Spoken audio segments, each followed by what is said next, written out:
Alright, so I don't usually share stories like this, but honestly, it's been eating at me. Maybe putting it out there will help me make sense of it. Or maybe someone's had something similar happen, and you can tell me I'm not losing my mind.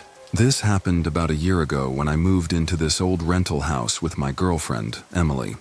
It wasn't anything fancy, just an old two-story place with creaky floors and outdated fixtures. But the rent was cheap, and we were excited to have a space of our own. The first couple of weeks were normal, just the usual settling in stuff, unpacking boxes, figuring out which light switches did what, and getting used to the weird sounds an old house makes. You know, the occasional creak or groan from the floorboards expanding at night. Nothing unusual, but then we started hearing noises from the attic. At first, it sounded like faint scratching, like maybe a raccoon or a squirrel had gotten up there. We figured it was just part of living in an old house, but the scratching didn't stop. It got louder and stranger. One night, around 2 a.m., I woke up to this distinct dragging sound, like something heavy was being pulled across the attic floor. Emily heard it too.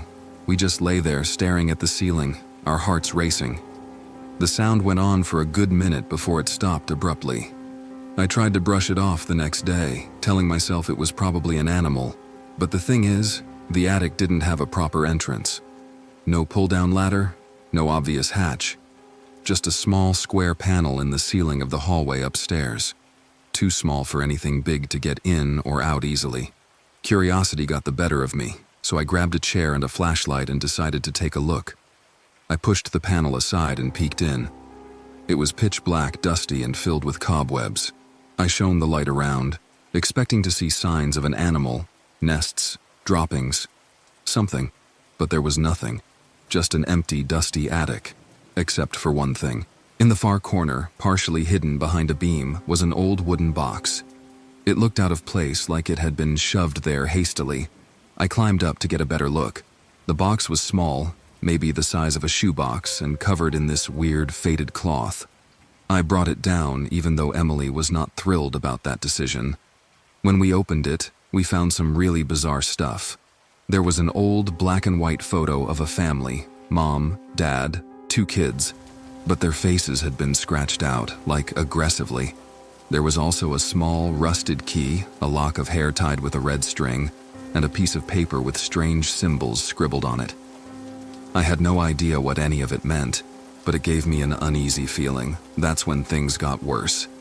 After we found the box, the noises in the attic changed. No more scratching or dragging. Now it sounded like footsteps. Slow, deliberate footsteps, pacing back and forth above our bedroom. Sometimes we'd hear soft tapping on the walls, like fingernails. Emily started having nightmares. She'd wake up in a cold sweat, saying she felt like someone was standing over her while she slept. And honestly, I felt it too. This heavy, oppressive feeling, like we were being watched. One night, I woke up to Emily screaming. I jumped out of bed and saw her sitting up, pointing at the corner of the room, her face pale with terror. She swore she saw a shadowy figure standing there, just watching us. Of course, when I turned the lights on, there was nothing. That was the breaking point. I decided to get rid of the box. I took it outside, doused it with lighter fluid, and set it on fire. As it burned, I swear I heard something. A faint whisper, like a sigh of relief, or maybe a scream. I can't be sure.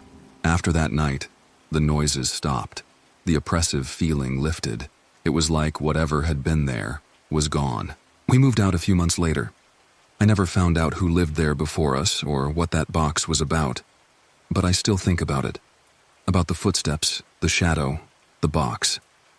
Sometimes I wonder if I really got rid of it, or if it just followed us somewhere else.